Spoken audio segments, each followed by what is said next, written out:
দর্শকরা, তোমাদের তো বললাম যে কাঁঠাল নিয়ে যাও, তোমরা তো কেউ এলে না। তাই এই একটাই কাঁঠাল ছিল, এই দেখো পেকে গেছে, আমার বরমশাই ভাঙছে। কগুলো দেখাও, কত বড় বড়, একটুখানি দেখো।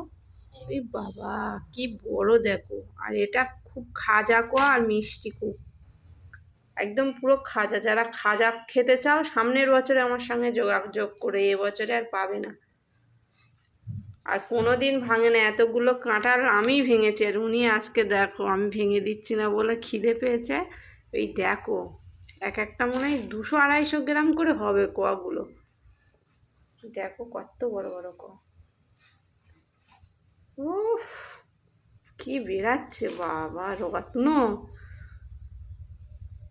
বেশি ভাঙতে হবে না। আর এইটা দেখো সব থেকে বড় কোয়া। আর যতটা খাবে ভাঙো, ভাঙতে হবে ওইভাবে। সেই ওপরের দিকে তুলে রাখতে হবে, বুঝলে? টেবিলটা একটু এ করে, আর